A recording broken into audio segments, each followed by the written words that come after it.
আপনারা এখন দেখছেন সনাতন মিডিয়া প্লাস।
ভাগবতীয় অনুষ্ঠানে ভাগবতীয় যোগে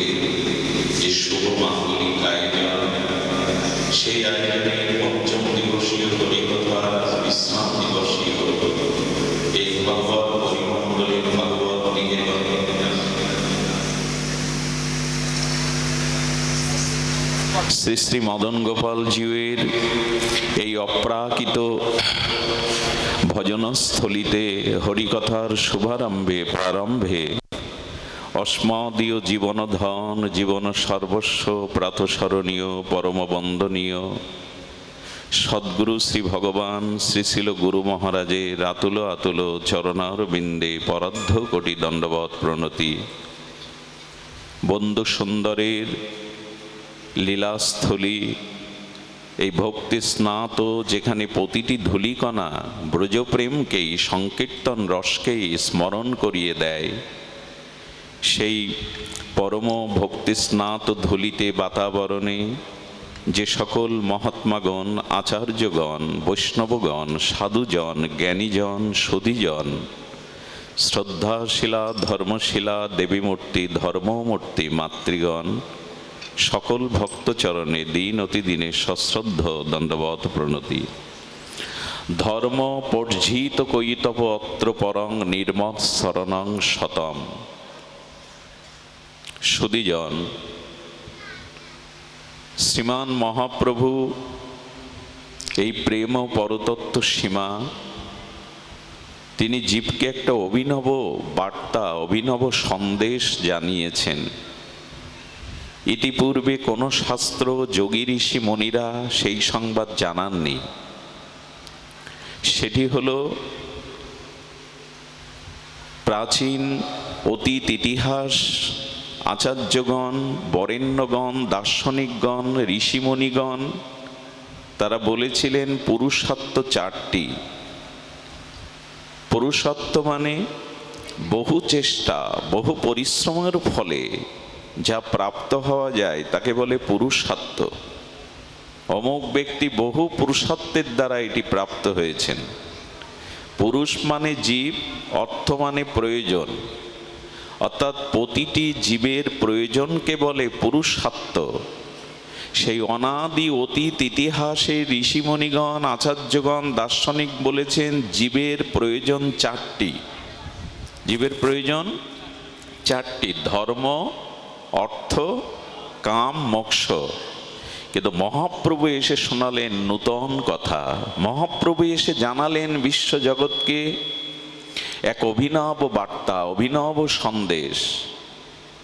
বললেন ধর্ম, অর্থ, কাম, মোক্ষ এই চতুর্থ পুরুষার্থ ঊর্ধ্বে আরেকটি পুরুষার্থ আছে, যেটি শ্রীমান মহাপ্রভুর অনুভব বেদ্য, তার হৃদয়ের বার্তা সন্দেশ। সেই পঞ্চম পুরুষার্থ প্রয়োজন বলেছেন। এই যে চতুষ্টয় পুরুষার্থ এটি প্রয়োজন, কিন্তু পরম প্রয়োজন, শ্রেষ্ঠ প্রয়োজন পঞ্চম পুরুষার্থ। ধর্ম, অর্থ, কাম, মোক্ষ বা মুক্তি এগুলি পুরুষার্থ চতুষ্টয়। কিন্তু মহাপ্রভু আরেকটি পুরুষার্থের কথা বলেছেন, জগৎকে জানিয়েছেন, সেটি হলো পঞ্চম পুরুষার্থ। আর সেটি কি? ভগবৎ প্রেম, নিষ্কপট অকৈতব কৃষ্ণ প্রেম। প্রেমই জীবের প্রয়োজন। দেখুন, ধর্ম, অর্থ, কাম, মোক্ষ এগুলি জীবের প্রয়োজন, কিন্তু মূল প্রয়োজন, মানুষের জীবনে ঐকান্তিক প্রয়োজন, সর্বাপেক্ষা পরম প্রয়োজন প্রেম। আচার্যগণ বলেছেন ধর্ম, অর্থ, কাম, মোক্ষ সহজে পাওয়া যায়, কিন্তু প্রেম সহজে পাওয়া অকৈতব কৃষ্ণ প্রেম যেন জাম্য নদ হেম। নিরিলোকে সে প্রেম না হয়। অকৈতব কৃষ্ণ প্রেম যেন জাম্ব নদ হেম, যে প্রেম নৃলোকে না হয়। এই পঞ্চম পুরুষার্থ কৃষ্ণ প্রেম, ভগবৎ প্রেমের বার্তা মহাপ্রভুর অভিনব সংবাদ। আসুন সেটি জানার চেষ্টা করি। দেখুন, ধর্ম জীবনের বেঁচে থাকার জন্য, নিজের স্বস্তি শান্তির জন্য প্রতিটা মানুষ তার বিশ্বাস এবং তার চেষ্টার দ্বারা কিছু কিছু ধর্ম পালন করে। প্রতিটি জীব তার অস্তিত্বকে তার জীবনে স্বস্তি শান্তির জন্য কিছু না কিছু ধর্ম সে পালন করে। ধর্মহীন ব্যক্তি কই? কিন্তু বুকে হাত দিয়ে বলুন তো, ধর্মের আচার আচরণ নির্দেশনা 16 আনা কি জীবনে পরিপূরণ করা যায়? আজ পর্যন্ত কেউ পেরেছে? এই জন্য ধর্ম সকলেই কিছু না কিছু ন্যায় নীতি আদর্শ ধর্মের অনুশাসন মেনে চলে, কিন্তু ধর্ম 16 আনা পরিপূর্ণরূপে আমাদের জীবনে আচরণ করা সম্ভব নয়। আচ্ছা, অর্থ তো প্রয়োজন, কিন্তু লক্ষ্য করবেন একজন রিক্সাওয়ালা, একজন দিনমজুর, সেও অর্থ রুজি রোজগার করে তার সংসার যাত্রা নির্বাহ করে। আবার একজন প্রতাপশালী শিল্পপতি, একজন ধনাঢ্য ব্যক্তি, সে বহু আয় করেও সংসার নির্বাহ করে। তো এই জন্য অর্থ যেটি প্রয়োজন, মানুষ ব্যতীত পৃথিবীর অন্য কোনো জীব, অন্য কোনো প্রাণী অর্থের জন্য, জীবিকার জন্য ছোটাছুটি করে না, কিন্তু তারা পেয়ে যায়। তাদের জীবন ধারণ, তাদের খাদ্যশস্য, পানীয় জল, বাসস্থান তারা পেয়ে যায়। এই জন্য অর্থের প্রয়োজন, অর্থ জীবন জীবিকার জন্য একান্ত প্রয়োজন, কিন্তু সেই অর্থের প্রয়োজন আজ পর্যন্ত কারো পুরোপুরি, এই অর্থের পিপাসা, ধনী হবার পিপাসা, আরো চাই আরো চাই, এই পিপাসাও মেটে না। যে জন্য জীব অর্থের পিছনে, জীবিকার পিছনে জীবনটাকে অতিবাহিত করে দেয়। যে জন্য মনুষ্য জন্ম পেয়েছিল, ঐকান্তিক যে মানুষের লক্ষ্য, সেদিকে সে যেতে পারে না। এই জন্য অর্থের পিপাসা, অর্থের চাহিদা মানুষের মেটে না। সমগ্র পৃথিবী দিয়ে দিলেও তার বাসনা, তার চাহিদা মিটে না। এই জন্য বললেন ধর্ম এবং অর্থ এটি মানুষ পেয়ে যায়, জীবিকার জন্য এটি যেভাবে হোক সে প্রাপ্ত হয়, এটিও সহজ। কাম অর্থাৎ কামনা, কামনা বাসনা তো আছেই, কিন্তু এটা পরিপূরণ নয়। অগ্নিতে ঘৃতাহুতি দিলে যেমন দাহ, অগ্নি আরো বেড়ে যায়, অগ্নির উচ্চশিখা শিখা আরো প্রবাহমান হয়, তেমনি কামনাও কারো মিটে না। আমাদের বিষয় তৃষ্ণা মৃগ তৃষ্ণার মতো। হরিণগুলো মনে করে তৃষ্ণায় কাতর হয়ে মরুভূমিতে বালি আর বাতাসের তরঙ্গ মনে হয় সরোবরের জল, সরোবরের জলে তরঙ্গ বইছে। আচ্ছা, মরুভূমিতে সূর্যের কিরণ, বায়ুর প্রবাহে দেখবেন ওই যে ধুলি মলিন বালিগুলো মনে হয় তরঙ্গায়িত হচ্ছে, কোনো সরোবরের, স্বচ্ছ সরোবরের তরঙ্গ।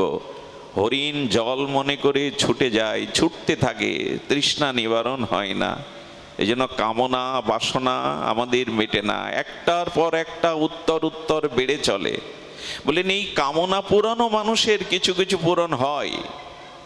অর্থ সকলের কাছে কিছু না কিছু সে অর্জন করে, ধর্মের অনুশাসন বিধি কিছু না কিছু পালন করে, কামনাও কামনা কারো কিঞ্চিৎ পূর্ণ হলে ওই জগতে হয়। আর মুক্তি হলো কলিযুগে মুক্তিও সহজ। সহজ বলতে এই ভারত ভূখণ্ডে, এই অখণ্ড পবিত্র ভূমিতে, রামকৃষ্ণের ভূমিতে অবতারগণের, মহাপুরুষগণের এই লীলাস্থলিতে মুক্তি অনেক সহজ হয়ে গেছে। কেমন জানেন? যে দেশে রাবণ কংসেরও মুক্তি হয়, সেই মুক্তি খুব কঠিন, তাদেরও মুক্তি হলো। আর বলেছে কেউ যদি ঊর্ধ্বপুণ্ড তিলক ধারণ করে, কণ্ঠেতে গুরুদেবের প্রসাদী মালা ধারণ করে, এতেও তার বৈকুণ্ঠ গতি হয়। এটা আমার শাস্ত্রের অনুভূতি বলেছেন। কারো যদি নারায়ণ শিলা গৃহে পূজিত হয় তুলসী দিয়ে, সেই ঘরে মৃত্যুবরণ করলে তাদেরও মুক্তি হয়। এভাবে শাস্ত্রে বলা আছে, মুক্তি সহজ। হরিনাম আবাসে মুক্তি হয়, নামাচার্য হরিদাস বললেন।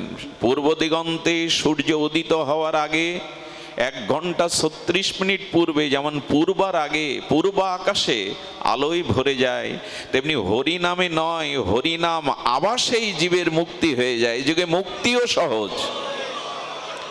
কিন্তু অকৈতব কৃষ্ণ প্রেম। এই যে কৃষ্ণ প্রেম, ভাগবত প্রেম, এটি বড় দুর্লভ। ধর্মার্থ কাম মোক্ষ, এই চতুষ্টয় পুরুষার্থ, এটি আমাদের আর্য দর্শনে বলা ছিল, কিন্তু মহাপ্রভুর অনুভূতি হলো এগুলি ধর্ম, কিন্তু কৃষ্ণ প্রেম, ভগবত প্রেম, নিষ্কাম বিশুদ্ধ প্রেম, এটি পরম ধর্ম। ধর্ম, ধর্মার্থ কাম মোক্ষ এটি ধর্ম, কিন্তু পরম ধর্ম, বিশুদ্ধ কেবলা প্রীতি ধর্ম হলো ভগবত প্রেম। এটি আমাদের প্রয়োজন। বিশুদ্ধ নিষ্কাম শুদ্ধ প্রেম, এটি মনুষ্য জীবনের সর্বাপেক্ষা প্রয়োজন। মহাপ্রভু বলতে বলতে বলেছেন, কৃষ্ণ প্রয়োজন না, ভগবান প্রয়োজন না, প্রয়োজন প্রেমের। কারণ প্রেম যদি হৃদয়ে, আর এই কেবলা নিষ্কামা নিষ্কিঞ্চন বিশুদ্ধ আত্মেন্দ্রিয় প্রীতিবাঞ্ছা বর্জিত ভগবত সুখবাঞ্ছা, এই প্রেম যদি কারো হৃদয়ে থাকে, ওই প্রেমের কণিকা পাওয়ার জন্য ভগবান তার পিছু পিছু ছুটে বেড়ায়। ভক্তের হৃদয়ে বিশুদ্ধ প্রেমের জন্য ভগবান ছুটে বেড়ায়। কৃষ্ণ এলে প্রেম আসবে এমন নয়।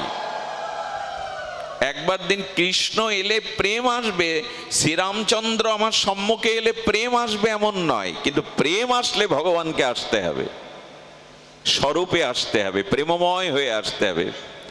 কেউ যেন মনে না করে যে শ্রীকৃষ্ণ দর্শন হলে রঘুপতি রাজবলোচন মর্যাদা পুরুষোত্তম শ্রীরামকে দর্শন করলেই আমার সব হয়ে যাবে, কিচ্ছু হবে না। ভগবান দর্শন করলে একটা শুভ মঙ্গল কল্যাণ হবে, তাতে আপনি প্রেম পাবেন এমন কথা নাই। দুর্যোধনও পায়নি। আচ্ছা, যুধিষ্ঠির মহারাজের সাথে সাথে ভগবান শ্রীকৃষ্ণ কায়া ছায়ার মতো ছিলেন।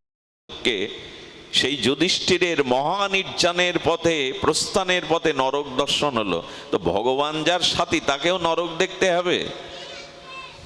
রামচন্দ্র প্রজাদের ডেকে বলছেন, বড় ভাগ মানুষ হতন পায়া সুর দুর্লভ গ্রন্থকা গাবা। তুলসীদাস গোস্বামী বলছেন, রামচন্দ্র প্রজাদের ডেকে বলছেন, আমাকে দর্শন করেছেন, এটা সার্থকতা নয়, সাধু সঙ্গে ভগবত ভজনই বড় কথা। আমাকে দর্শন করাটা বড় কথা না, দুর্লভ হলো ভগবত ভজনকে গ্রহণ করা।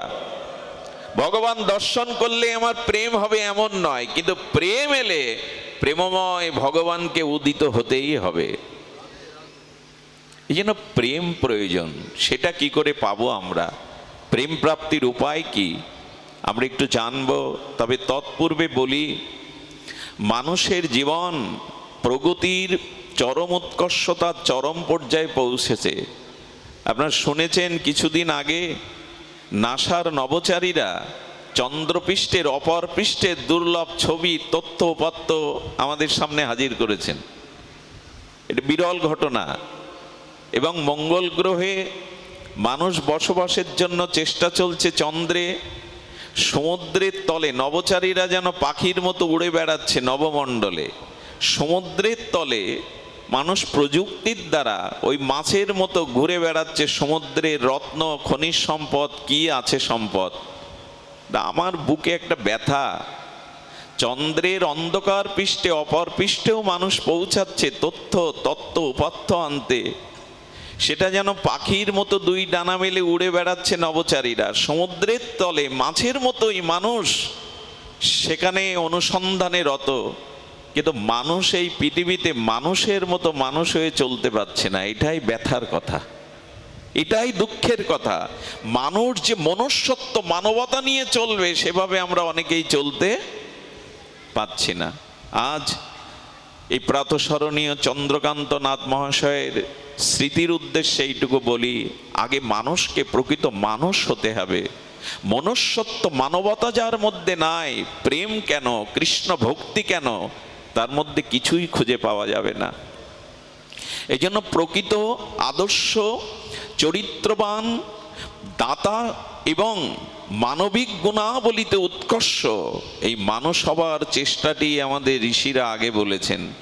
তুমি অমৃতের পুত্র, তুমি ভগবানের চিৎকন অংশ, তোমার পরিচয় সাধারণ নয়। তোমরা সকলে এই রাজ্যের রাজার রাজার রাজার জন, তোমরা অমৃতস্য পুত্র, সাধারণ নয়, কিন্তু পরিচয় দিতে পারছি কই? আমরা ঋষিদের বংশধর, আর্য বৈদিক সনাতন সভ্যতার উত্তরসূরি, ব্যাস বশিষ্ঠ অত্রি পুলস্ত সপ্ত ঋষির আমাদের ধবনীতে বইছে তাদের প্রবাহ রক্তধারা, চেতনার ধারা। আমরা আমাদের গোত্র ঋষির গোত্র আলম্বন, এই ঋষিদের প্রবর গোত্র। কোথায় আমাদের চেতনা, মানবিকতা, মনুষ্যত্ববোধ? আমরা সংকীর্ণ, আত্মকেন্দ্রিক, স্বার্থময় জীবন, পরহিত পরকল্যাণ আমরা ভুলে গিয়ে আত্মকেন্দ্রিক হয়ে গেছি। এই জন্য প্রেম প্রাপ্তির পূর্বে আমাদের আগে পাত্র হতে হবে। প্রেম প্রাপ্তির পূর্বে আমাদের আগে পাত্র হতে হবে।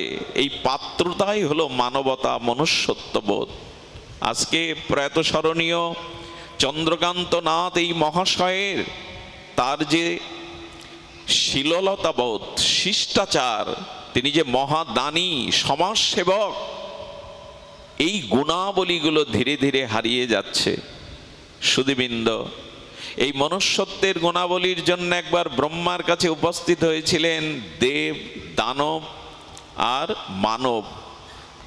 তিনজন প্রজাপতি সনকবিতা ব্রহ্মাকে গিয়ে বললেন, আমাদের হিত উপদেশ দিন। ব্রহ্মা বর্ণমালার একটি শব্দ উপদেশ করেছিলেন, দ। বর্ণমালার দ। ব্রহ্মা আর কিছু বলেননি। ব্রহ্মাকে প্রণাম করে যখন দানবগণ চলে যাচ্ছে, ব্রহ্মা প্রশ্ন করছেন, আমার বর্ণমালা দ উপদেশে তোমরা কি উপলব্ধি করেছ?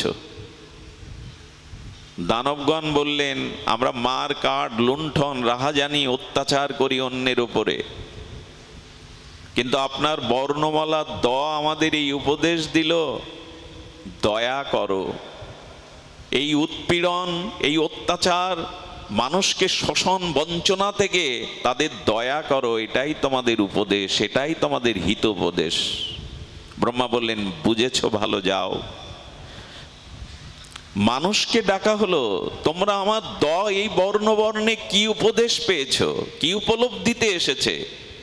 মানবগণ যাওয়ার মধ্যে বললেন, আমরা সারাটি জীবন অর্থ রোজগারের পিছনে, পুত্র পরিজন, কুটুম্ব, আত্মীয় স্বজন, দেহাবেশের পিছনে কাটিয়ে দেই, কিন্তু মানুষের মূল যে কর্তব্য দান, দয়া, এটা আমরা ভুলে গেছি। তাই আপনার দ থেকে আমরা শিখলাম, মানবগণ, মানুষকে অকাতরে দান করো, যার যেটুকু সামর্থ্য আছে মানব সেবায় দান করো।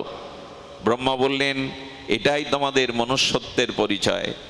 দেবগণ চলে যাচ্ছে, ব্রহ্মা বললেন, তোমরা এই হিত উপদেশে কি নিয়েছ? দেবতাগণ বললেন, ব্রহ্মাজি, আমরা অমৃত পান করি, মেনকা উর্বশীর সঙ্গীত রসে ডুবে থাকি, পারিজাত পুষ্পের গন্ধে ভোগ বিলাসে মাতায়, স্বর্গে আমাদের রিপু ইন্দ্রগুলো সংযতনা ভোগ বিলাসে কাটায়। তাই আপনার দ থেকে উপদেশ দিলাম, ইন্দ্রিয়কে দমন করো। হে দেবতাগণ, ভোগ বিলাস থেকে এই বহির ইন্দ্রকে দমন করো। আমরা এই উপদেশে চলিত? দান, দয়া, দীনতা আমাদের মধ্যে আছে তো? আমি পরিচয় দেব, আমি সৃষ্টির শ্রেষ্ঠ মানুষ। এই জন্য মানুষ তিন প্রকার। তুলসীদাস গোস্বামী রামচরিত মানুষে বলছেন, মানুষ তিন প্রকার, মিলিয়ে নিন। গোলাপ, আম্র আর কাঁঠাল এদের সাদৃশ্য স্বভাবের। গোলাপ ফুল দেখতে সুন্দর, নয়ন মনকে সৌন্দর্য দেয় বটে, কিন্তু গোলাপ কাঁটা দিতে পারে, ফল দিতে পারে না। গোলাপ ফুল দেখতে সুন্দর, সকলের নয়নকে মাতিয়ে দেয়, কিন্তু গোলাপ কাঁটা দেয়, গোলাপ গাছে ফল হয় না। হয় কি? তেমন আমার মতো অনেক মানুষ আছে, দেখতে খুব সুন্দর, বাইরের তার সবকিছু সুন্দর, কিন্তু তার জীবনে এই দান, দয়া, সমাজের করুণা, কৃপা, এই ফল ফলে না, শুধু দেখতেই গোলাপের মতো সুন্দর। আরেক স্বভাবের মানুষ আছে আম্র, আম, এদের মুকুল হয়, আম্র মুকুল হয়, ফুল হয়, এরপরে ফলও হয়। কিছু মানুষ আছে, বাইরে যেমন তার প্রকাশ আছে, সৌন্দর্য আছে, তার অন্তরের সৌন্দর্য দ্বারা সে জীব জগতের কল্যাণ, জগতের হিতের চিন্তা করে কাটায়। আম যেমন পরিপক্ক, গাছে কতজন ঢেলা ছড়ে আংশি দিয়ে পল্লবগুলো ভেঙে ফেলে, তবু সরস মৃষ্ট আম দিতে কার্পণ্য করে না। এ সংসারে এমন কিছু মানুষ আছে, সমাজ তাকে কিছু দেয় না, মানুষ আঘাত করে, তবু তার ভেতরে বাইরে সৌন্দর্য দিতে সে কার্পণ্য করে না, আম্রের মতো বিলিয়ে দেয় সংসারে। আরেক শ্রেণীর স্বভাবযুক্ত মানুষ আছে কাঁঠালের মতো, কাঁঠাল দেখবেন ফুল হয় না কিন্তু ফল হয়। কিছু মানুষ আছে তারা বাইরে আমার মতো বাক্য অড়ম্বর করে না, তারা নীরবে জগতের কাজ সেরে চলে যায়। তারা নিজের বিজ্ঞাপন করে না, তারা নিজেকে প্রচার করে না, তারা নিজের মহিমাকে জগতে প্রকাশ করে। কিছু মানুষ আছে পাথরের মতো, ভেতরেও যা বাইরেও তাই, কপটতা নাই। কিছু মানুষ আছে মাকাল ফলের মতো, বাইরে তার বাহ্যিক সৌন্দর্য, বাহ্যিক বিজ্ঞাপন আছে, ভেতরে কদর্যতা, হিংসা, বিদ্বেষ, পরশ্রী কাতরতা, এইগুলি তার পরনিন্দা, পরচর্চা, এই কদর্যগুলো সে পুষে রেখেছে। আর এক শ্রেণীর মানুষ আছেন, তুলসীদাস গোস্বামী বললেন যে মানুষ নদীর মতো, বৃক্ষের মতো, নদীর জল নিজে পান করে না অপরের জন্য, বৃক্ষের ফল, বৃক্ষের ছায়া অন্যের জন্য, এরা জগৎকে শুধু দিয়ে যায়। তাদেরই মধ্যে প্রাতঃস্মরণীয় বন্দনীয় চরণ এই চন্দ্রকান্ত নাথ মহাশয়। ইনারা যুগ যুগান্তর মানুষের হৃদয়ের অনুভূতির জায়গায়, শ্রদ্ধার জায়গায় ইনার হৃদয়ের আসনে বসে আছেন। এদেরকে মুছে ফেলা যাবে না। এই জন্য আগে মনুষ্যত্বের পরিচয় দিতে হবে। সুধীবৃন্দ, কিছু মানুষের মধ্যে চার প্রকার আবার মানুষ আছেন, কি অদ্ভুতভাবে তুলসীদাস গোস্বামী আস্বাদন করেছেন। মক্ষিকা কঞ্জুস, কঞ্জুস, উদার আর দানী। খুব ধ্যান দিয়ে শুনবেন। এই চার প্রকারে আমরা নিজেকে মাপতে পারি, পরিমাপ করতে পারি, আয়নার মতো আমরা দেখতে পারি আমরা কোন জায়গায় আছি, আমাদের অবস্থান কোথায়। একটা হলো মক্ষী কঞ্জুস, আর একটা হলো কঞ্জুস। সুধীবৃন্দ, মক্ষী কঞ্জুস কেমন জানেন? কিছু মানুষ এত কৃপণ, কঞ্জুস মানে এত কৃপণ জগতে, যে ঘিয়েতে যদি মাছি বসে, যে বাবা মাছিটা ফেলে দে, ঘিয়ে বসেছে, চুষে নেয়, টিপে নেয়। জগতে তারা দিতে আসেনি, একটা প্রাণী কিছু পড়েছে ঘিয়েতে, ওটা এই জন্য বলে মক্ষিকা কঞ্জুস, চুষে নেয়। আরেকটি মানুষ আছে, তারা দান বলে কি জিনিস জগতে জানে না, অপরের জন্য কিছু করতে হবে এ তারা ভুলে বসে আছে। একটা জিনিস বলি, কৃপণের ইহকালে পরকালে কোনো জায়গায় জায়গা নাই। কৃপণতা এমন একটা দোষ, এ মানুষকে সংকীর্ণ করে দেয়। কৃপণ দোষ মানুষের ভেতর থেকেও তার চিন্তা চেতনাকেও কৃপণ করে দেয়। আরেকটা হচ্ছে উদার। এ জগতে যারা যা কিছু পেয়েছে অন্যের কল্যাণে, সমাজের কল্যাণে, মানব কল্যাণে, তার থেকে একটা অংশ দিয়ে দেয়, এরা উদার প্রকৃতির লোক। এই প্রকৃতির লোক দিন দিন খুব কমে যাচ্ছে, এদের সংখ্যাটা খুব সংকীর্ণ হয়ে আসছে। উদার চেতা মানুষ। পাশের বাড়ির গ্রামের মেয়েটা বিবাহযোগ্যা, কন্যাদায়গ্রস্ত পিতার চিন্তায় সামিল হয়।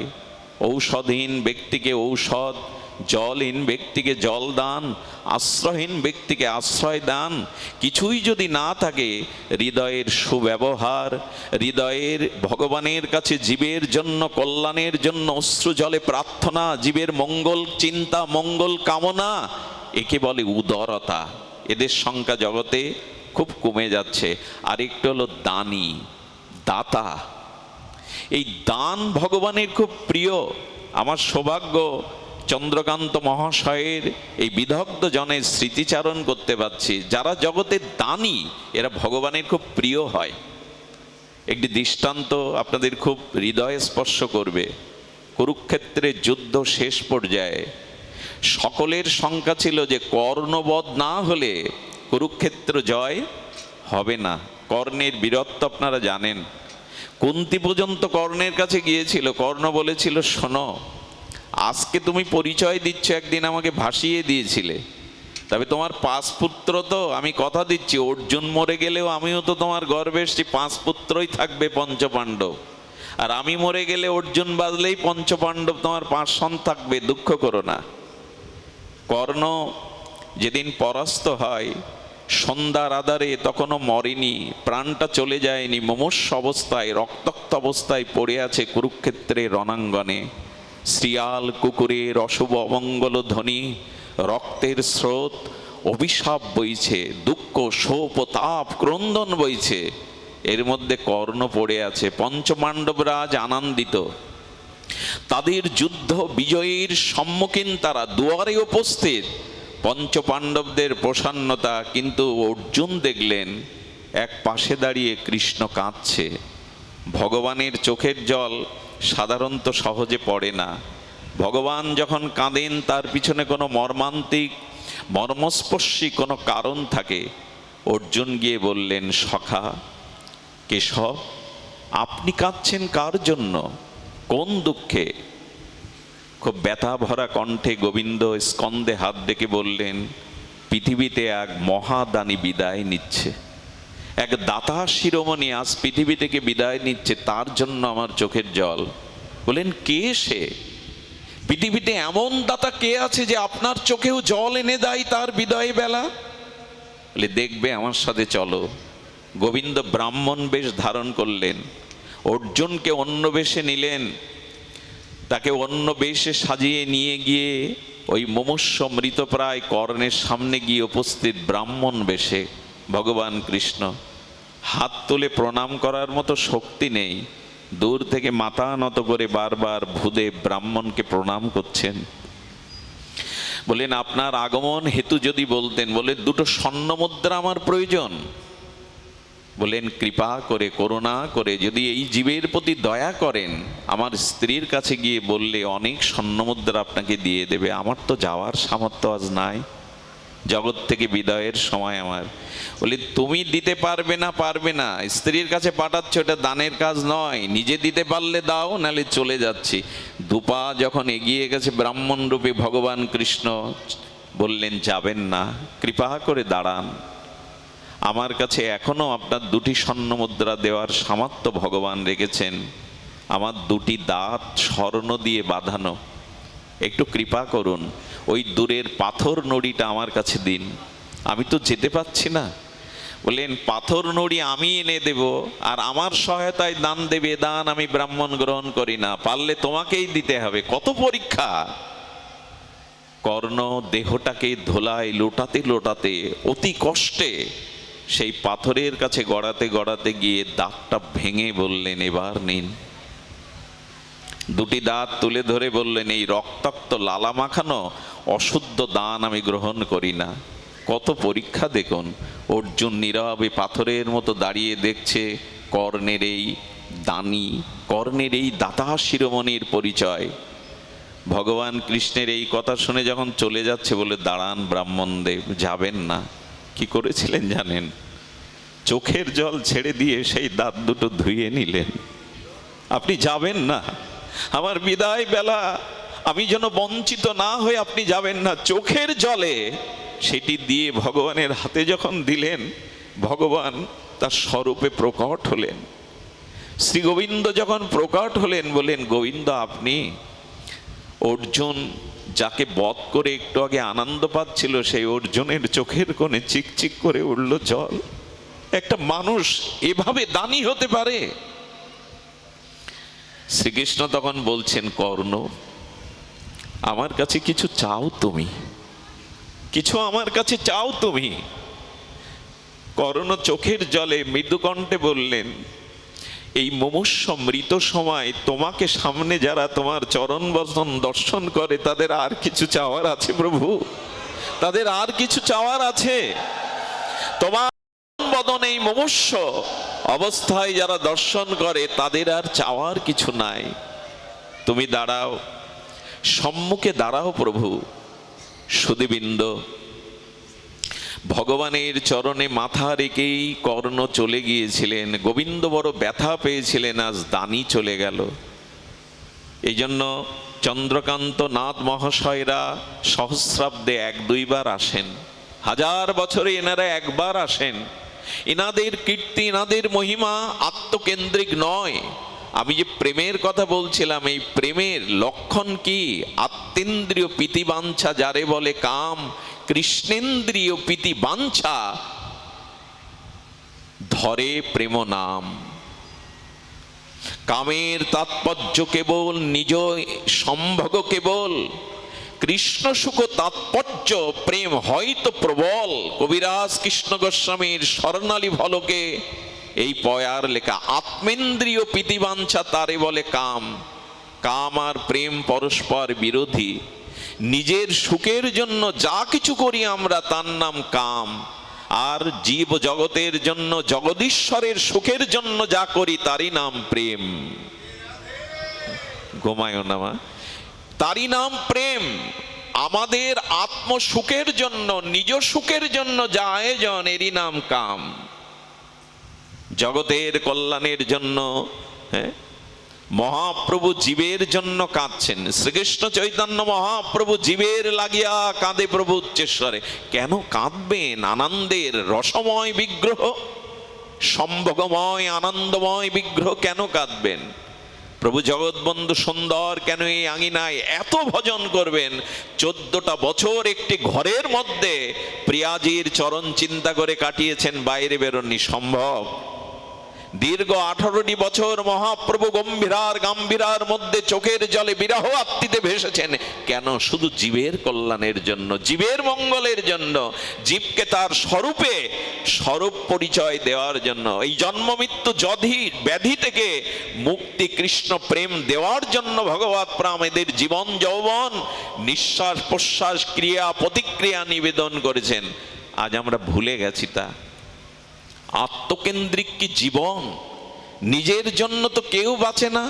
বাতাস নিজের জন্য নয়, অনন্ত আকাশ নিজের জন্য নয়, চন্দ্রের কিরণ চন্দ্রের জন্য নয়, সূর্যের কিরণ সূর্যের জন্য নয়, মায়ের স্তন্য দুগ্ধ মায়ের জন্য নয়, বৃক্ষের ফল বৃক্ষের জন্য নয়, গাভীর বাটে দুগ্ধটা গাভীর জন্য নয়, শুধু আমরাই আমাদের জন্য। উদারতা চাই, জীবনে দেওয়ার জন্য আসা।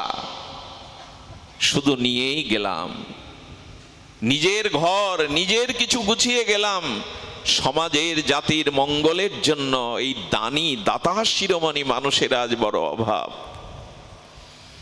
পুরনো দিনের মানুষের স্নানের জন্য সুপেয় পানীয় জলের জন্য বড় পুকুর কেটে যেত। আমরা সেটা এখন বুঝিয়ে ভোগ করছি। আগের মানুষ মন্দির নির্মাণ করে কত জায়গা সেই মন্দিরের জন্য রেখে যেত, এখন সেই জায়গা ডিসিআর কেটে আমরা ভোগ করতে চাইছি। তাদের আর আমাদের পার্থক্য এখানেই। দান চাই, দৈন্যতা চাই, দীনতা চাই, মানুষের উদারতা চাই। ভগবান ও দানীকে বড় ভালোবাসেন। সুধীবৃন্দ, এই প্রেম আমরা শুরু করেছিলাম পঞ্চম পুরুষত্ব প্রেম মহাধন। কিন্তু দুঃখের বিষয়, এই মানুষগুলিকে আমরা আবিষ্কার করতে, চিনতে, সম্মান জানাতেও পারি না।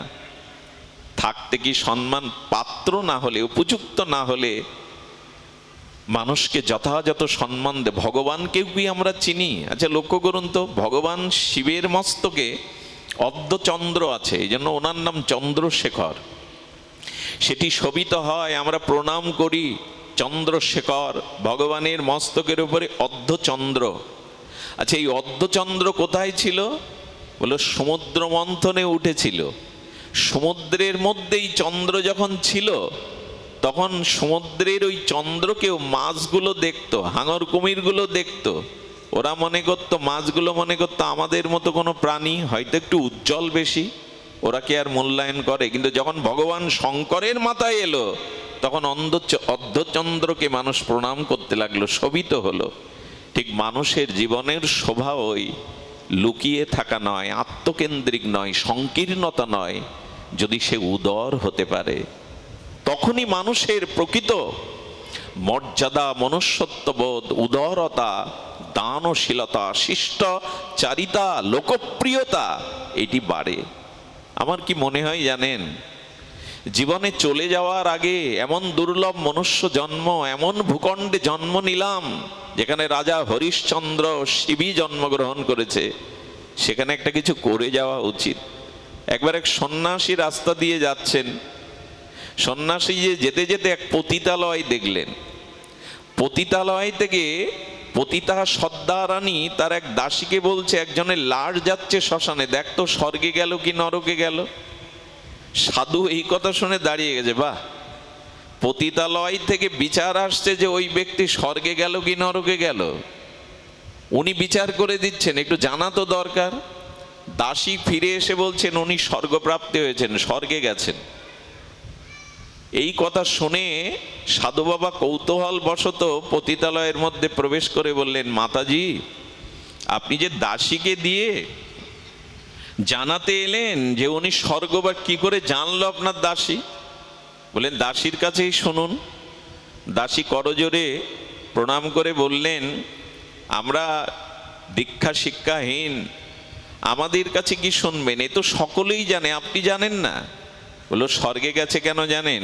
আমি যখন ওনার শ্মশান যাত্রা দেখলাম প্রতিটা মানুষের চোখে জল, কেউ আড়ালে কাঁদছে। বললেন, আমাদের একটু পরম প্রিয় মানুষকে হারিয়ে বসলাম, এমন মানুষ আর পাবো না। সকলেই তার গুণকীর্তন করছে। এই মানুষটা জীবনে শ্রম দিয়ে, অর্থ দিয়ে স্কুল করে গেছেন, এই মানুষটা দেবালয় করে গেছেন, মানুষের সুপেয় পানীয় জলের ব্যবস্থা করে গেছেন। হে ঈশ্বর, আমাদের সমস্ত পুণ্য দিয়ে ওকে স্বর্গে পাঠাও। বলি, এই কারণেই তো জানলাম উনি স্বর্গে যাবেন, এই কারণেই জানলাম। এত মানুষের অশ্রু জল, এত মানুষের হৃদয়ে যিনি জায়গা করেছেন, এত মানুষের অবদান, তিনি তো অবশ্যই সদ্গতি প্রাপ্ত হবেন। একটা কিছু কি করে যাওয়া উচিত নয় আমাদের? মানুষের কাছে অন্তত একটা দাগ রেখে যান। আরে অর্থবিত্ত রেখে গেলে সন্তানরা ওই নিয়ে মামলা মকদ্দমা বাঁধায়। 1 মাস পর তহসিল অফিসে গিয়ে বলে, বাবার নাম কেটে দিয়ে আমাদের নাম বসান। সম্পত্তি ভাগ নিয়ে এই মামলা মকদ্দমাও হয়। এই জন্য মানুষ যা কিছু আছে তার উদারতা চায়। এই উদারতাই হলো মনুষ্যত্ব, মানবতা, ভদ্রতাই হলো প্রেম প্রাপ্তির প্রথম সিঁড়ি। চলুন এবার প্রেমের রাজ্যে যাওয়ার মহাপ্রভু যা দিতে এসেছেন আমরা একটু জানার চেষ্টা করি। ধর্ম পর্জিত কৈতব অত্র পরং নির্মৎ সরণং শতম। ওগো নির্মৎসর, অর্থাৎ কপটতা শূন্য ভালোবাসা চাই ভগবানের প্রতি। কপটতা শূন্য, এই কপটতা শূন্য মানে না কোনো কিছু ইহকালে পরকালে তোমার কাছে কারো কাছে কোনো চাওয়া পাওয়া নেই, শুধু একটাই প্রাণের প্রার্থনা, একটাই নিবেদন, যেন তোমায় ভালোবাসতে পারি, তোমায় সুখী করতে পারি। এই কথা শুনলেই তো হৃদয়ে পবিত্রতা আসে। বলি, এইটি পরম ধর্ম। বেদং বাস্তবত্র বস্ত্রং শিবদং তাপত্রয় উন্মিলং। ওগো ধর্মত্ব কাম মোক্ষের মধ্যে নিজ সুখ আছে বটে, কিন্তু পরম অপ্রাকৃত চিন্ময় শান্তির বড় অভাব। এই শান্তি পরম ধর্মে। কপটতা শূন্য, শুধু অকৈতব কৃষ্ণ প্রেম। অকৈতব মানে কৈতবতা নাই, নিজের চাওয়া পাওয়া সুখবাঞ্ছা আত্মেন্দ্রিয় নাই। শুধু তিনি কি করে সুখ পাবেন, তিনি কি করে আনন্দ পাবেন? কেমন জানেন? ভগবানের সেবক দারু, ভগবানের সেবক দারু দ্বারকায় ভগবানকে বিজন করছেন, পাখা দিয়ে গোবিন্দকে শীতল বিজন করছেন। আর ওই বিজন করতে করতে ভগবানের অপ্রাকৃত মাধুর্য, সেই রূপ দর্শন করে তার প্রেম এসে গেছে। এত অপরূপ রূপ মাধুর্য, শ্রী গোবিন্দের রূপের এক কোণে ত্রিভুবন ডোবায়। সেই মাধুর্য মণ্ডিত রূপ মাধুর্য দেখে দারুকের চোখে জল এসে গেছে, প্রেমে দেহে কাঁপছে অষ্টসাত্ত্বিক বিকারে, আর চোখে জল, অঙ্গ প্রকম্পিত হওয়ায় পাকাটা হাত থেকে পড়ে গেছে। আচ্ছা, গোবিন্দ দর্শনে প্রেম আসছে আমার, প্রেমে আনন্দ আমার হচ্ছে, কিন্তু সেবায় আনন্দ কার হচ্ছিল? কথা বলুন, সেবায় আনন্দ কার হচ্ছিল? ভগবানকেও তো আনন্দ দিচ্ছিল, আর প্রেমটা আসলো নিজের আনন্দ প্রকাশে। ভক্ত তখন নিজের গালে চড় বসিয়ে দিয়েছে, প্রেম তুই কেন এখন এলি? এই বিজন বাতাসে তো তার সুখ হচ্ছিল, তার সেবা হচ্ছিল, প্রেমেও বাধা আসছে, প্রেমেও ক্রোধ আসছে। প্রেমে কখনো ক্রোধ আসে? প্রেম কেন এলি?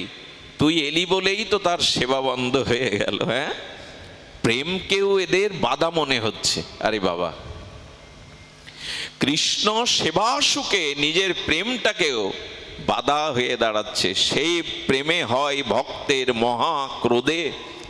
তিনি ক্রোধ পাচ্ছেন যে কেন আসবে। প্রেমের সংজ্ঞা কেমন?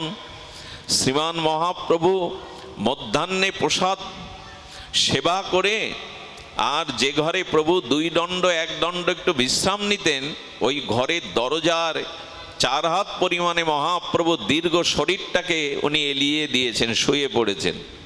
আচ্ছা, একটা ঘরের মধ্যে একটাই দুয়ার প্রবেশের এবং বাহির গমনের, ওইখানে 4 হাত পরিমাণ একটা শরীর যদি পড়ে থাকে, ভেতরে যেতে পারবেন? দুয়ার তো একটাই। গোবিন্দ দাস মহাপ্রভুর মধ্যাহ্নকালীন সেবার পরে তার চরণ সেবা করতেন। এসে বলছে, প্রভু একটু সরে দাঁড়াও তো, একটু সরে যাও, নালে ভেতরে যাব কি করে, তোমার চরণ সেবা করব কি করে। মহাপ্রভু একটু আড়ামাড়া খেয়ে বললেন, আজ আর সরতে পারছি না। চিন্তা করলেন, তার একদিকে তার চরণ সেবা, আর একদিকে মর্যাদা হানি। আমি যদি প্রভুকে ডিঙিয়ে যাই, লঙ্ঘন করে যাই, অনন্ত জন্ম নরকবাস হবে।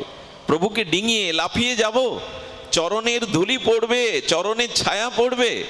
আর একদিকে মনে করছেন তার চরণ সেবায় তিনি সুখী হবেন। কোনটা বেছে নেওয়া উচিত? নিজে নিজে বিচার করলেন, লঙ্ঘন করে ওপাশে গিয়ে প্রভুর চরণ সেবা করবার জন্য যদি অনন্তকাল নরকে পচে মরতে হয়, সে নরক তো আমার জন্য, কিন্তু ভেতরে গিয়ে সেবাটা তো প্রভুর সুখের জন্য। আমি কেন আমার চিন্তা করছি, আমি কেন আমার চিন্তা করছি? উচিত নয়। লঙ্ঘন করে ওপারে গেলেন, প্রভুর চরণ সেবা করছেন মনের মতো করে। পতন হয় হোক, নরকগামী হতে হয় হোক, প্রভুর তো সুখ হবে।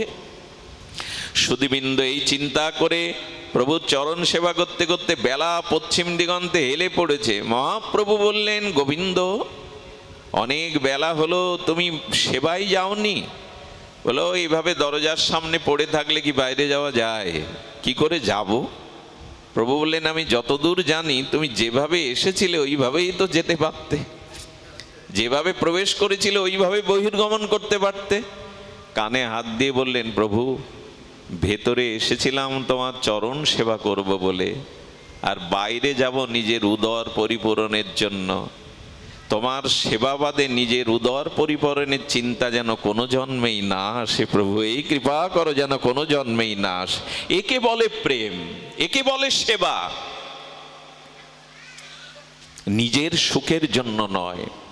এই জন্য ভগবানের চরণে যখন একটা ফুল তুলসী দেন, ওর মধ্যে 1000 কামনা বাসনা মিশাবেন না, ওতে প্রেম হবে না। পূজা হয়তো হলো, প্রেম হবে না। পঞ্চম পুরুষার্থ প্রেম মহাধন। এখানে চাওয়া পাওয়া থাকলে এই প্রেম কোনোদিন হবে না। যদি এই প্রেম বাদে আপনি এগিয়ে যেতে পারেন, তখন ভগবান বললেন যে এই অকৈতব প্রেম, এই প্রেম নির্মৎ শরণং শতম। আর এই প্রেম যদি হৃদয়ে আসে, তাপত্রয় উন্মিলং, হৃদয়ে আর তাপ থাকবে না, হৃদয়ে কোনো ব্যথা বেদনা থাকবে না। এই প্রেম পরম আনন্দ স্বরূপ। আচ্ছা, এই প্রেম হবে কি করে? আমরা চলুন এবার প্রেমের রাজ্যে যাই। এই প্রেম হবার খুব সহজ একটি, ভগবান সুখদেব এই পরিবংশ পরিব্রাজক তিনি জানিয়েছেন এই প্রেম প্রাপ্তির উপায়। আপনারাও ধ্যান দিয়ে এই গরমের মধ্যে, তাপ প্রবাহের মধ্যে একটু কষ্ট হলেও শুনুন প্রেম প্রাপ্তির উপায়। কারণ ভগবান বলছেন, আমি তোমার হৃদয়ে অবরুদ্ধ হয়ে যাব, আমি তোমার হৃদয়কে, মলিনতাকে, বাসনাকে মসৃণ করে দেব। তবে সেই প্রেম প্রাপ্তির উপায় কি? গীতা শাস্ত্রে একটি কথা আমরা নেব এই প্রেম পাওয়ার জন্য। গোবিন্দ বলেছেন, মনমনা ভব, মনটা আমায় দাও। প্রেম প্রাপ্তির প্রথম উপায় হলো ভগবৎ চরণে ঐকান্তিক শুদ্ধা ভক্তির উপায় হলো মন সংসারে না দিয়ে মনটাকে রাধারানীকে দিন, বন্ধু সুন্দরকে দিন, হরিপুরুষকে দিন, মনটা তাকে দিন। মনমনা ভব। এইখানে একটা কথা, আমার মাঝে মাঝে কূট বুদ্ধি তো, সরল বুদ্ধি না, আমার মাঝে মাঝে মনে হয় অর্জুনকে যে তুমি মন দিতে বলছো ভগবান, আচ্ছা অর্জুন যদি জিজ্ঞাসা করে গোবিন্দ মন কি আমার হাতের মোয়া যে তুমি চাইছ তোমায় দিয়ে দেব? এই প্রশ্ন যদি আসে যে ছেলের হাতের মোহা যে তুমি চাইছো কেড়ে দিয়ে দেব, মন তো অশান্ত, অনন্ত জন্মে মন বহিরিন্দ্রিয়ে ঘুরে বেড়ায় ভোগ বাসনায়। আচ্ছা এইখান থেকে যদি আমাদের রাধেশ্যাম ডাক্তার বলেন যে বাবা বিল্লমঙ্গল আমি তোমাকে সুন্দরবনের একটা বানর দান করলাম, এ দান কি দান? কোথায় বানর? আর বানর দান করা যায় জঙ্গলের বানর? অর্জুন যেন বলছেন আমার মন ঘুরে বেড়ায় সারা পৃথিবীতে বিষয় বাসনা, ওইটা তোমার হাতে দেব কি করে আমি? সুন্দরবনের বানর কাউকে দান করা যায় এখানে বসে? মন তোমাকে কি করে দেব? ভগবান কথা একটু চিন্তায় পড়ে গেছেন, ভগবান একটু ভেবে নিলেন অর্জুনের প্রশ্নের কি উত্তর দিবেন। সত্যিই তো মনের কথা সব সাধুরাই বলে, সব বক্তারাই বলে, সব গ্রন্থকার লিখে গেছে মন ভগবানকে দাও, কিন্তু মন তো আমার কাছে নাই। মন তো অশান্ত, মন তো ওই সুন্দরবনের বানরের মতো, এ ডালে ও ডালে, এ গাছে ও গাছে, শাখা প্রশাখায় চঞ্চল, সে কি করে দেব তোমায় মন? এর উত্তর ভগবান কি দিচ্ছেন শুনুন, বড় মার্মিক উত্তর। কিছুক্ষণ ভেবে অর্জুনকে বলছেন, অর্জুন এবার তোমার কাছে প্রশ্ন করি, তুমি যখন খুব শিশু ছিলে তখনও তোমার মন ছিল, এই মনটা কোথায় দিয়েছিলে জানো? হ্যাঁ সেটা বলতে পারি, খেলনার মধ্যে। আমরা যখন শিশু ছিলাম তখন দেখি নানান খেলনার মধ্যেই আমাদের মনটা নিবিষ্ট হতো। গাড়ি চাই, তাই না? ছোট ছোট পুতুল চাই, ওদের সাজাবো, দেব, ওদের ঘর বাঁধবো। মনটা ছেলেবেলায় প্রভু ওই খেলনার মধ্যে দিয়েছিলাম। এই যে মা ভুলিয়ে রাখবে বলে খেলনা সামনে দিত, আর আমরাও খেলনার মধ্যে মনটা দিয়ে দিতাম। বলি একটু যখন বড় হলে প্রাথমিক বিদ্যালয়ে গেলে তখন মনটা কাকে দিয়েছিলে? বলে ওই খেলার সাথীদের, ওইখানে গেলে যেটা স্কুলের সহপাঠী সাথী ছিল বাচ্চা কাচ্চা, ওই ওদের সাথে শৈশবে মনটা ওদের দিয়েছিলাম। পিতামাতাকেও কিছুটা দিয়েছিলাম। একেবারে শিশু থাকতে তো মনটা মাকে দিতে হয়। বলে যখন আরেকটু বড় হলে মাধ্যমিক স্তরে চলে গেলে তখন বললেন বিদ্যার মধ্যে অনেকটা মন দিয়ে দিয়েছিলাম। এরপর যখন বিদ্যা সমাপ্ত করলাম তখন চাকরিতে, ব্যবসাতে, অর্থাৎ অর্থ রোজগারের জন্য মনটা অর্থের মধ্যে গেল।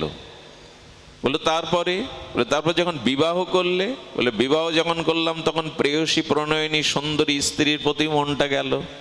বলে এরপরে বলে যখন সন্তানাদি হলো তখন স্ত্রীর থেকে আবার কিছুটা মন সন্তানাদিতে গেল। এইভাবে কতজনকে কত প্রকারে মন দিয়েছো, ওইভাবে মনটা আমায় দাও না, আমাকে দিতে তোমার বাধা কোথায়? ওইভাবে দাও না। অর্জুন তখন নীরব। সত্যিই তো এই একটাই মন শিশুকাল থেকে কতজনকে দিয়ে এসছি বলুন তো? গোবিন্দ বললেন আমি কি অধিকারী নয় ওদের মধ্যে একজন? ভুলটা তো এখানেই হয়ে গেল, মন সবাইকে দিলাম, যাকে দেওয়ার তাকে দিলাম না। এখানেই হয়েছে আমাদের অভিশাপ। দেখুন ব্রহ্মা বলেছেন, ব্রহ্মা তার স্তুতিতে গোবিন্দকে বলছেন তাবৎ গ্রহধাস্তে না কারা গৃহম গৃহম তাবৎ মোহনী গড় যাবৎ কৃষ্ণ নতে জনা। ব্রহ্মা বলছেন কৃষ্ণ যাদের মন তোমাতে অর্পিত নয় তাদের অভিশাপ তিনটি। কি অদ্ভুত স্তুতি করেছেন ব্রহ্মাজি, বেদবক্তা তো আদিগুরু। বলেন তাবদ গ্রহধাস্তে না কারা গৃহম গৃহম তাবদ মোহনী গড় যাবৎ কৃষ্ণ নতে জনা। হে কৃষ্ণ যারা মন তোমাতে সমর্পণ করে দিতে পারেনি তাদের তিনটে অভিশাপ। কি অভিশাপ? তাদের গৃহটা কারাগার হয়ে গেছে। আহা, ব্রহ্মা বলছেন যে যারা মনটাকে ভগবানকে দিতে পারে না এরা গৃহ না, এদের গৃহটা কারাগার সাদৃশ্য। কারাগারে কিন্তু বিল্ডিং বাড়ি আছে, আজকাল তো কারাগারের নাম দিয়েছে শোধনাগার।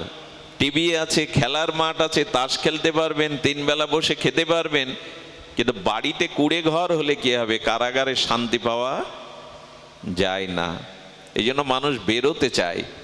এই জন্য যারা মন তোমাতে অর্পিত না করে তোমার সেবা, তোমার সুখবিধান করেনি, মন কামনা বাসনায় সংসারে দেহাতে দিয়ে রেখেছে, এদের ঘরটা কারাগার। দিয়ে দেখুন আজ আমাদের ঘরগুলো সব কারাগার হয়ে গেছে। সব আসবাবপত্র আছে, সব সুখের ব্যবস্থা আছে, শান্তি নেই। কারাগার। আর কি, যাবৎ কৃষ্ণ নতে জানা, যতদিন মন তোমাতে অর্পণ না করছে ততদিন তাদের হাতে পায়ে মনে মায়ার শৃঙ্খল, মায়ার বেড়িতে তারা বন্ধ। এই দেখুন, শাস্ত্র বলছেন যে মায়ার বেড়িতে আমরা বাধা, যেতে পারি না আমরা সাধু সঙ্গে, ভগবত কথা প্রসঙ্গে, ভগবানের ধামে যেতে পারি না, হাত পা মোহশৃঙ্খলে আবদ্ধ। আর কি বললেন প্রভু, আর একটা বড় ক্ষতি হয়েছে, যাদের মন তোমাকে দেয়নি, অর্পণ করেনি, তাদের মন চোর হয়ে গেছে। কথাটা একটু ধ্যান দিতে হবে এবার আপনাদের। যারা শ্রীগোবিন্দকে, শ্রীগুরুকে, হরিনামকে, প্রেম ভক্তিকে মন অর্পণ করেনি, তাদের মনটা চোর। ব্রহ্মা বলছে স্তেনা, স্তেনা মানে চোর। আচ্ছা, চোর কি করে? আমাদের ঘরে ঢুকে মূল্যবান বস্তু সম্পদ, অর্থ, সোনা, অলংকার, ভূষণগুলো নিয়ে ওই আলমারিগুলো, ওই সমস্ত জিনিসগুলো অগোছলা করে চলে যায় কিনা, নোংরা করে চলে যায় কিনা, ছড়িয়ে ছিটিয়ে যায় কিনা। বললেন ভগবান, যাদের মন তোমাতে অর্পণ হয়নি, হরিনাম, হরিকথায়, সাধুসঙ্গ, বিগ্রহ সেবায়, তুলসীতে, তোমার সাধুগুরু বৈষ্ণবে যাদের মন তোমার সেবা, আরাধনায়, ভজনে অর্পণ হয়নি, তাদের মনটা কি বলে জানেন? মন বলে আমি প্রতিশোধ নেব। আমি চেয়েছিলাম গোবিন্দের চরণে যেতে, গোবিন্দের ভজন করতে, তুমি যেতে দাওনি, তুমি আমাকে কামনা বাসনায় লাগিয়েছো, তাই প্রতিশোধ নিয়ে আমিও তোমার মনের মধ্যে যে সদ্গুণগুলো ছিল, দয়া, ক্ষমা, সন্তোষ, এগুলো চুরি করে তোমার মনের মধ্যে আমি কি প্রবেশ করাবো? অসুন্দরতাগুলো, হিংসা, বিদ্বেষ, পরশ্রী কাতরতা, এই অবগুণগুলো তোমার মনে দিয়ে দেব। আজ আমাদের মনের মধ্যে তাই তো আছে। গোবিন্দকে যদি মন না দিতে পারেন, সে মন ব্রহ্মাজি বলছেন স্তেনা, চোর হয়ে গেল। সদ্গুণগুলো হরণ করে অবগুণগুলো, আবর্জনাগুলো ঢুকিয়ে দিয়েছে মনে।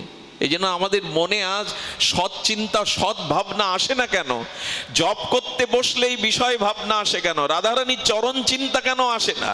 কারণ মনটা সদ্গুণ চুরি করে অসৎ বস্তুগুলোর মধ্যে দিয়ে দিয়েছে, ছড়িয়ে ছিটিয়ে আবর্জনা করে দিয়েছে। তাই বড় প্রয়োজন মনটা ভগবানের দেওয়া। দেওয়ার উপায় কি? বললাম তো দিতে হবে, দেওয়ার উপায় আছে, শুনুন।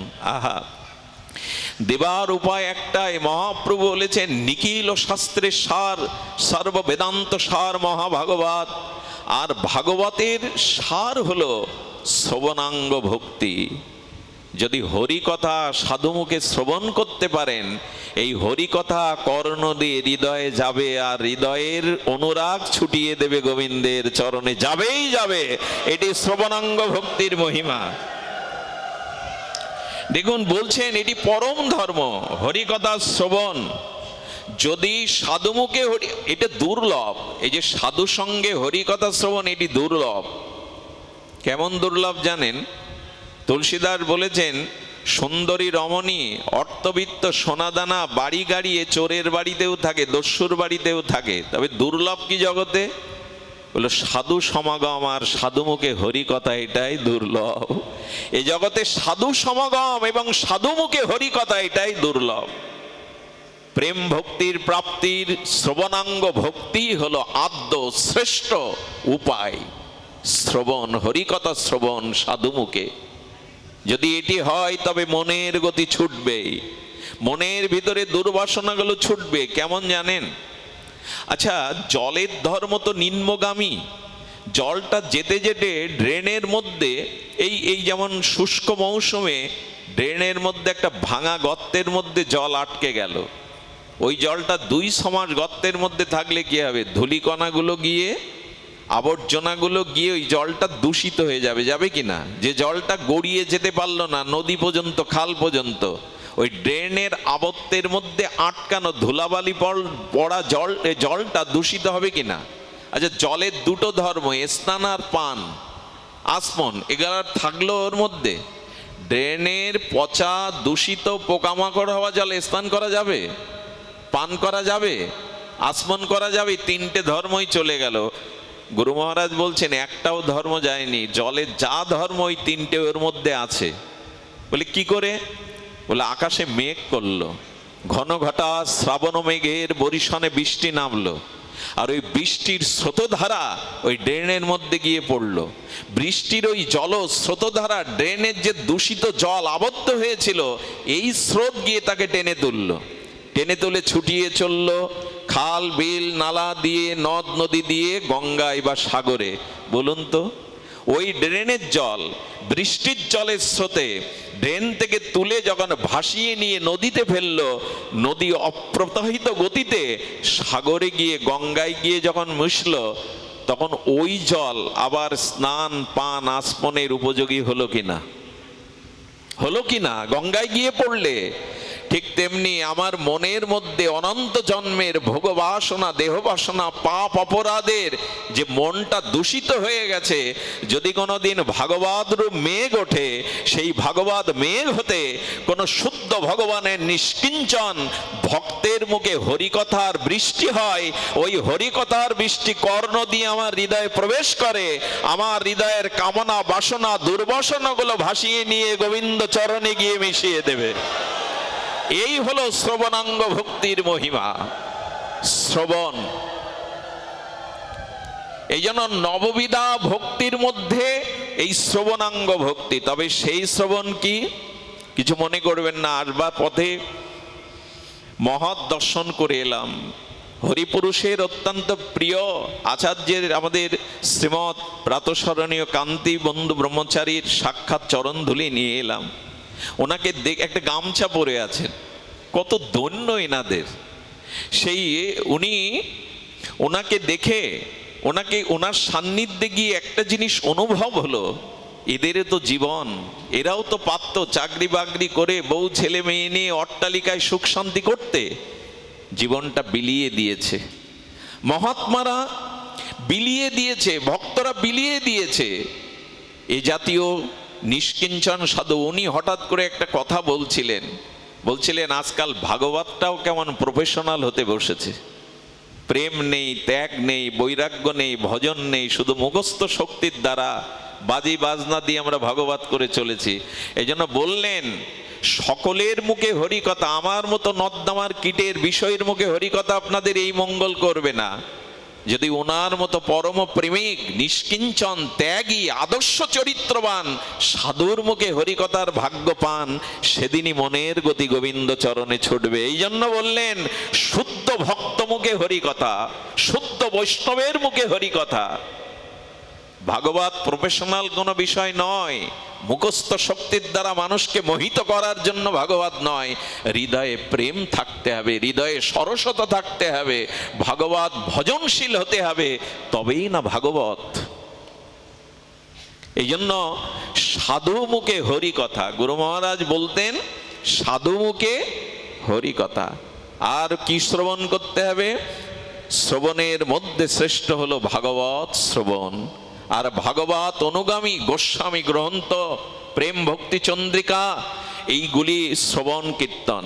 আজকাল ভাগবত বলতেই আমরা যাবদী রাজ্যের গল্প জুড়ে দেই, যাবদী রাজ্যের বিষয় জুড়ে দেই। ভাগবত নির্ভেজাল ভাগবত হলো শ্রী ভগবানের নাম রূপ লীলা চরিত্র গাথা। শ্রী ভগবানের অসমাদ্য নাম রূপ লীলা মহিমা, এগুলিই হরিকথা। নিজের মনোকল্পিত, নিজের বুদ্ধিমত্তা দিয়ে বানানো কোনো কথা ভাগবত কথা নয়। ভাগবত কথা হলো নির্ভেজাল ভগবানেরই কথা, তার নাম রূপ লীলা কথা। এগুলি গোস্বামীরা মহাপ্রভুর প্রতিটি বাক্যকে, আদেশকে অক্ষরে অক্ষরে পালন করেছেন।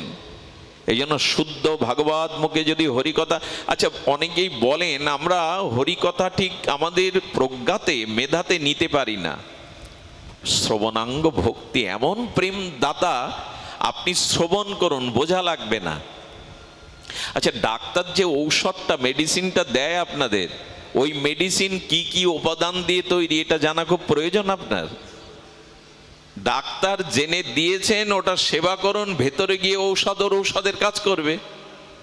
বুঝে বা না বুঝে কেহ, শুনিতে শুনিতে সেহ, কি অদ্ভুত চৈতন্য চরিত, কৃষ্ণে উপজয় প্রীতি, বুঝিবে সে রসের রীতি, শুনিলেই হয় বড় হিত। ঔষধ ডাক্তার দিয়েছে নির্ণয় করে ওটা সেবন করো, ভেতরে গিয়ে ঔষধের কাজ ঔষধ করবে। তেমন হরিকথা বোঝো আর না বোঝো, সাধুমুখে হরিকথা কর্ণ দিয়ে হৃদয়ে দাও, ওর কাজও করবে, ভবরোগ সারিয়ে দেবে, ওর কাজও করবেই। আচ্ছা, কোনো ডাক্তার যখন খেতে বসে অন্ন ব্যঞ্জন রুটি সবজি, তখন ওর গুণাগুণ বিচার করে কি মুখে দেয়? খিদে লেগেছে, উপাদেয় অন্ন সবজি আছে, খায়। আচ্ছা, ওটা খেতে হবে, পাকস্থলিতে যাবে, হজম ক্রিয়া দ্বারা রস হবে, টক্সিনগুলো মলমূত্র বা হেয় পদার্থগুলো বেরিয়ে যাবে, রস থেকে রক্ত হবে, রক্ত থেকে মেদ হবে, মেদ থেকে মাংস হবে, অস্থি হবে, হাড় হবে, মজ্জা হবে, শুক্র হবে। এইসব ভেবে কেউ খায়? ডাক্তাররাও খায় কি? বলে ক্ষুধা লেগেছে, উপাদেয় বস্তু খাও, ভেতরে গিয়ে ওর কাজও করে নেবে, অত ভাবনা তোমার প্রয়োজন নাই। তেমন হরিকথা কর্ণ দিয়ে সেবন করো, ভেতরে গিয়ে ওর কাজও করে নেবে, ওর পুষ্টিতা ও দিয়ে দেবে।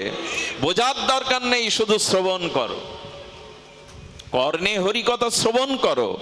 এটি শ্রবণের মাধ্যমেই আর আমাদের কৃষ্ণচরণে প্রেম ভক্তি ছুটবে।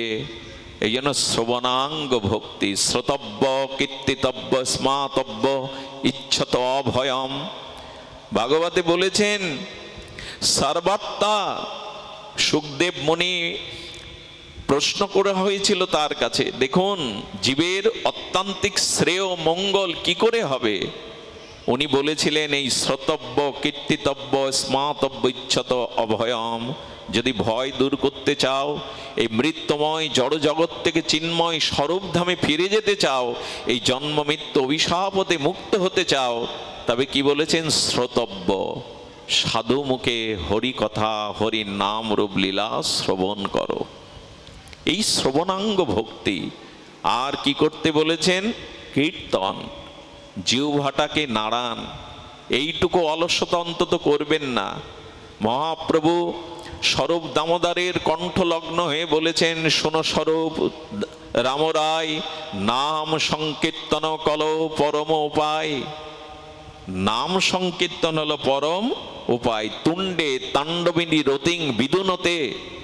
রূপ গোস্বামী পাদ মহাপ্রভুর মনোভীষ্ট পূরণকারী বলেছেন, আমার জিহ্বা যেন তুণ্ডে তাণ্ডবিনী রতিং, হরিনামে যেন আমার জিহ্বা তাণ্ডব করে। কি জাদু আছে, কি মহিমা আছে এই দুই অক্ষরে। ন জানতি কৃষ্ণ বর্ণদয়, এই ক্রি এবং স্ন, এই কৃষ্ণ শব্দে কি এমন আছে যা আমার জিহ্বা একবার গেলে তুণ্ডে তাণ্ডবিনী বিদুনতি রতি করে, তরঙ্গায়িত হয়। আমাদের হয় কই? তাই অনুরোধ করি, জিহ্বাটাকে নাড়ান। ভগবানের দিব্য মহামন্ত্রে, গুরুদেবের প্রদত্ত মন্ত্রে জিহ্বাটাকে খেতে শুতে উঠতে বসতে নাড়ান। ওটা কাল নয়, আজ নয়, এখন থেকে শুরু করুন। কাল যা করিবে তা করো আজ, আজ যা করিবে তা করো এখন।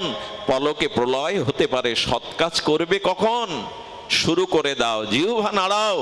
কীর্তিতব্য, ওগো এই জিহ্বায় আন কথা বলো না, নিজের বিষয় বৈভবের কথা, পরনিন্দা পরচর্চার কথা বলে পাবেটা কি?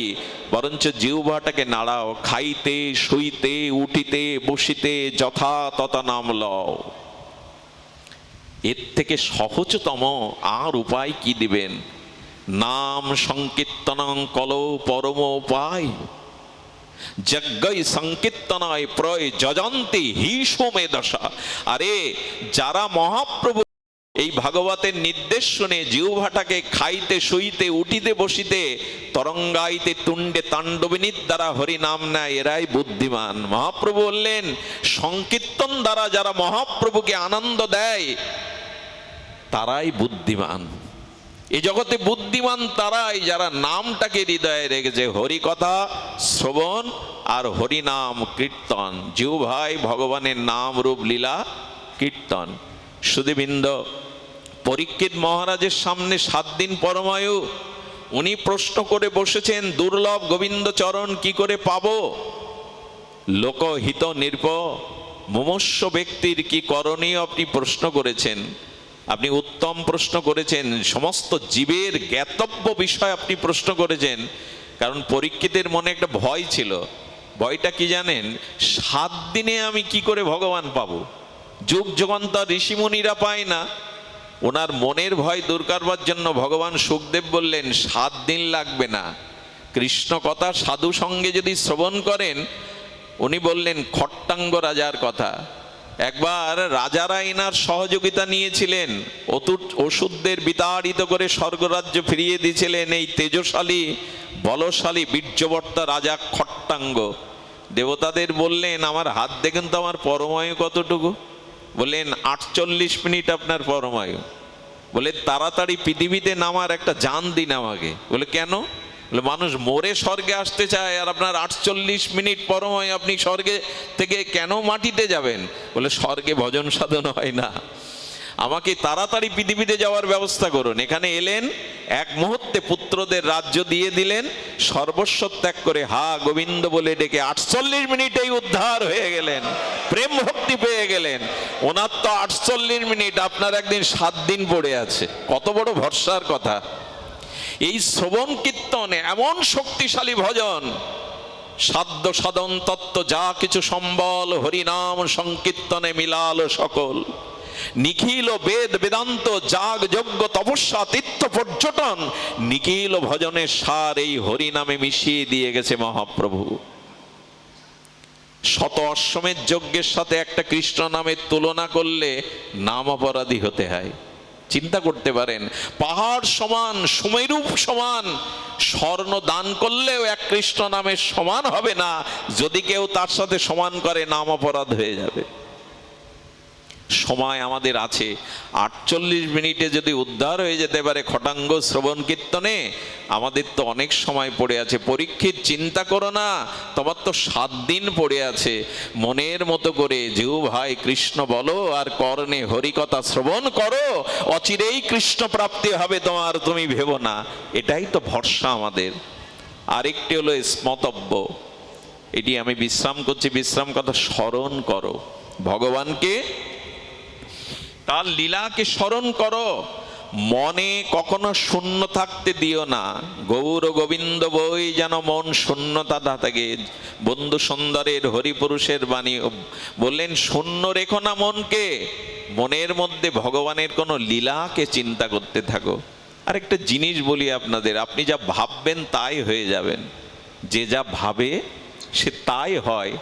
তবে হৃদয়ে মনটাকে কেন শূন্য রেখেছেন? ভগবানের লীলা ভাবুন। এই লীলা যদি ভাববেন, ভাবতে ভাবতেই সে তাই হয়ে যায়। আমাদের বাকি বিহারীকে প্রকট করেছিলেন নিধুবনে স্বামী হরিদাসজি। ইনি এই বাকি বিহারীর কথা শুনেছেন বৃন্দাবনে। এই বিহারীজিকে প্রকট করেছিলেন নিধুবনে। উনি প্রতিদিন বিহারীকে অর্চন করে বিকালবেলা যমুনার তীরে ব্রজ ধুলির ওপরে বসে 2 ঘন্টা লীলা চিন্তা করতেন। এই হৃদয়ের স্মরণটা খুব শক্তিশালী ভজন। মানুষ মনে মনে যা ভাবনা করে, চিন্তা করে, খুব বলিষ্ঠ হয়ে তার সংস্কারে ওটা স্বভাবে রূপ নেয়, আর তাই হয়ে যায়। শুয়োপোকা যেমন প্রজাপতি হয়ে যায়, আপনি যা ভাববেন সেই ভাবনায় আপনার পরবর্তীর জন্ম স্থিতির স্বরূপের কারণ হয়ে যাবে। এই জন্য ভগবানের লীলাকে ভাবুন। উনি বসে বসে নীল যমুনার তটে, কালিন্দীর তটে সেই ধ্যানস্থ হয়ে ভগবানের লীলা, এক একটি নব রসায়ন আনন্দময় লীলা আস্বাদন করতেন, স্মরণ করতেন। সেদিন কি স্মরণ করছেন জানেন? সেদিন ব্রজেন্দ্র নন্দন ব্রজনাথ, শ্রীদাম সুদাম মধুমঙ্গল তনসকা মনসকা একদিকে গোবিন্দের সখারা, আর একদিকে প্রেমময়ী লাদিনী অধীশ্বরী ব্রজনিকুঞ্জেশ্বরী রাসেশ্বরী রাধারানী সহ 8 সখী। এই 2 দলে ভাগ হয়ে আজ হোলি খেলা হবে। সেই পিচকারির রং দিয়ে যে যাকে যত বেশি ভেজাতে পারবে, যার সমস্ত দেহকে, অঙ্গকে, বস্ত্রকে পরিপূরণ করে ভিজিয়ে দিতে পারবে পরিপূর্ণ, সেই জিতে যাবে। খেলা শুরু হলো। রাধারানী তার পিচকারিতে ললিতা বিশাখা রং তুলে দিচ্ছে, গোবিন্দের শ্রীঅঙ্গে অনুরাগে রং রাঙিয়ে দিচ্ছে ঠাকুরানী। মনে মনেই চিন্তাগুলো করুন তো, বৃন্দাবনে চলে যান, ওইখানে নিকুঞ্জ প্রেম ও বনসভায় চলে যান। ওখানে রাধারানী কিশোরী মণিকে দেখুন, তার উজ্জ্বল স্বর্ণ লাভা সেই প্রেমময়ী মূর্তিকে, প্রেম দিয়ে যিনি গড়া, শ্যাম সুন্দর, মদন মোহন, ত্রিভঙ্গ মুরারি, অরিন্দম সুন্দর, পীতবরণ, বৈজয়ন্তী মালা, ময়ূর পিচ্ছ গোবিন্দ, এইগুলো ভাবুন। হৃদয়ে আর কত কি দেব কামনা বাসনা, এই রূপের চিন্তা করুন, এই ভাবনা করুন। ভাবিতে ভাবিতেই আমাদের ওই ভাবনায় ওই গতি, ওই প্রকৃতি আমাদের মধ্যে এসে যাবে। তো গোবিন্দ সকাদের দেওয়া রং দিয়ে আর রাধারানী রঙে দিচ্ছেন, আর এই লীলা মনে মনে রচনা করে মনে মনে এই লীলা চিন্তা করছেন আমাদের স্বামী হরিদাস যমুনার তটে বসে, কালিন্দীর তটে বসে। এই সময় কি করেছে জানেন? লাহোর থেকে এক ভক্ত 1 বছর ধরে সহায় সম্পত্তি বিক্রি করে শুনেছেন যে বিহারীজি সাক্ষাৎ প্রকট ভগবান, প্রকট মাধুর্যমূর্তি। তাই সেই দিনের জমি জমা বাড়ি বিক্রি করে 1 লাখ টাকা দিয়ে সুগন্ধি আর এনেছেন বাকি বিহারীকে পরাবে বলে। উনি সেই পাত্র এনে এই যে যমুনার তীরে স্মরণ করছেন স্বামী হরিদাস, ওনার হাতের সামনে এনে রেখে দিয়েছে, কারণ উনি বাকি বিহারীকে পরাবেন। যেই ওইটা রেখেছেন উনি একটু দেখলেন একটা পাত্র এখানে কে রাখলো, আর মনে মনে লীলাতে রাধারানীর অঙ্গে রঙিন পিস্কারি দিয়ে গোবিন্দ ভিজিয়ে দিয়েছে। গোবিন্দ বললেন রাই তুমি ভিজে গেছো। রাধারানী সখীকে বলছে তাড়াতাড়ি আমার এই পিস্কারিতে রং দিয়ে দে, আমি শ্যামকে ভিজিয়ে আমি জিততে চাই। ললিতা বলছে আমাদের পাত্রে আর রং নাই, আমাদের পাত্রে আর রং নাই। সঙ্গে সঙ্গে ওই যে বাইরে যিনি এনেছিলেন ওই পাত্রটা ঢেলে দিয়েছেন রাধারানীর পিস্কারিতে। রাধারানী ওটাই দিয়ে শ্যামের অঙ্গে দিয়ে ভিজিয়ে দিয়েছেন, সমস্ত অঙ্গ ভিজে গেলে শোকেরা হাততালি দিয়ে বলছে আমাদের রায় জিতেছে, আমাদের রাধারানী জিতেছে, আমাদের শ্যাম সুন্দর হেরে গেছে। যেই হাততালি দিয়ে আনন্দ প্রকাশ করেছে সেই বাবার লীলা বিশ্রাম, রাধারানী জিতে গেছে, এই তো ভক্তের আনন্দ। সঙ্গে সঙ্গে যিনি এনেছিলেন এই 1 বছর সাধনার দ্বারা তিনি বললেন বাহ বাহ বাহ বাহ, আমি আনলাম কোথায়, বাকি বিহারীর অঙ্গে দেবেন আর বালুতে ফেলে দিলেন। সঙ্গে সঙ্গে তাকে দেখে বললেন কেঁদো না, ফিরে যেও না, আমার সাথে চলো। মন্দিরে গিয়ে বলছে এবার ভেতরে গিয়ে দেখো তো তোমার রংটা, তোমার সুগন্ধিটা কোথায়। গিয়ে কি দেখলো জানেন? গিয়ে দেখলো প্রিয়া প্রীতমের অঙ্গ দিয়ে বিন্দু বিন্দু ওনার সেই প্রসাদী সুগন্ধিটা গড়িয়ে গড়িয়ে পড়ছে। সারা মন্দিরের মধ্যে সেই দিব্য চিন্ময় গন্ধ ভরে গেছে। উনি স্বামীর চরণে পড়লেন, বাবা বালিতে ঢাললেন আর ওটা গিয়ে পড়লো শ্যামসেমনের শ্রী অঙ্গে। এই হলো আমাদের স্মরণ। এই জন্য কীর্তন, শ্রবণ আর ভগবানের নাম রূপ লীলা হৃদয়ে স্মরণ, এটাতেই মৃত্যু ভয় যাবে, এটাতেই প্রেম প্রাপ্তি হবে, এটাতেই জীবনের পরিপূর্ণতা আসবে। আমরা চন্দ্রকান্ত নাথ মহাশয় এই বিদগ্ধ দাতা শিরোমণির এই সমাজ সেবকের বহুবিধ প্রতিষ্ঠান যিনি সংকল্পপূর্বক এগুলি এই ফরিদপুরকে ঐতিহ্য ইতিহাসের সাক্ষী হয়ে আছেন, মানব সেবার দেবদূত হয়ে উনি এসেছিলেন। ওনার জীবনের পরবর্তী যে লক্ষ্য, পরবর্তী যে কর্মধারা আপনারা বাঁচিয়ে রাখবেন। এই ফরিদপুর সারা বিশ্বের কাছে বিস্ময়কর, সেটা হলো আমাদের বন্ধু সুন্দরের ভজনস্থলী। অনেক মহাপুরুষের জন্ম এই বৃহত্তর ফরিদপুরের। গর্ব করার মতো আমাদের বাংলাদেশে যে কটি স্থান আছে, শ্রীহট্ট, ফরিদপুর তাদের মধ্যে অন্যতম। এই মাটিতে যারা জন্মেছেন, এই আলো বাতাসে যারা বেড়ে উঠেছেন, তারা কম ভাগ্যবান নন। এই পুত পবিত্র স্থানে এই সব মহামানবদের স্মরণ মনন, তাদের আদর্শকে ধরে রাখা, এটা আমাদের একান্ত কর্তব্য। আমরা ওনার গোবিন্দের, রাধারানীর, বন্ধু সুন্দরের চরণ প্রান্তে ওনার জন্য প্রার্থনা করি, উনি যেন দিব্য ধামবাসী হয়ে পরমানন্দ প্রাপ্ত হন। আপনাদের সবাইকে প্রণাম জানিয়ে সবার প্রতি শ্রী ভগবানের কৃপা বর্ষিত হোক এই প্রার্থনা করে আজকের মতো হরিকথা এখানেই বিশ্রাম। সুধীবৃন্দ।